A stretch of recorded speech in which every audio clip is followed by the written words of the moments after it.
मोठं घेऊन फिरायची कुणाला सवय नाही, पेशन्स कमी सगळे. त्यामुळे छोटं पुस्तक आहे, चला एक समास तर एक तेवढंच वाचूया. आणि या प्रकारे हे पुस्तक प्रत्येकाने अगदी संग्रही ठेवण्यासारखं आहे.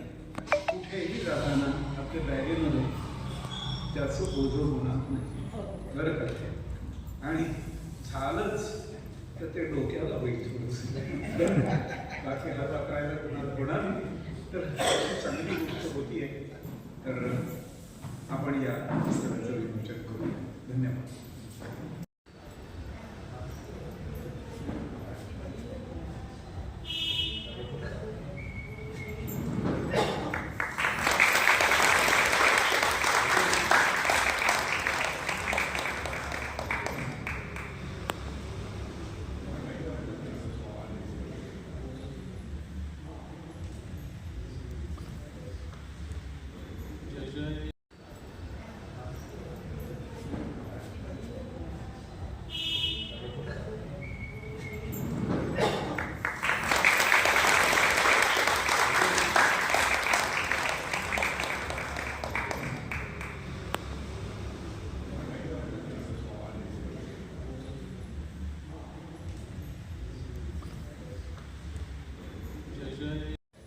मला जे डोक्यात आलं ते मी आपलं मगाशी बोलून दाखवलं. एखाद्या माणसाला श्रीखंड आवडतं, एखाद्या माणसाला बासुंदी आवडते, एखाद्याला गुलाबजाम आवडतात, एखाद्याला जिलेबी आवडते.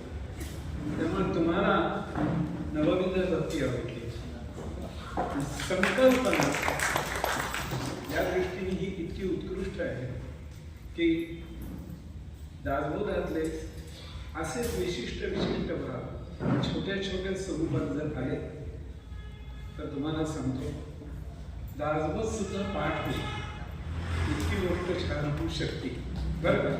कारण मोठं घेऊन फिरायची कुणाला सवय नाही, पेशन्स कमी सगळे.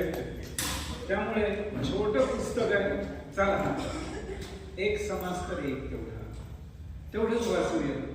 आणि या प्रकारे हे पुस्तक प्रत्येकाने अगदी संग्रही ठेवण्यासारखं आहे. कुठेही जाताना आपल्या बॅगेमध्ये त्याचं ओझं होणार नाही बरं का. आणि झालंच तर ते डोक्याला होईल थोडंस, बाकी हा वाकायला कोणाला होणार नाही. तर चांगली गोष्ट होती आहे. तर आपण या पुस्तकाचं विमोचन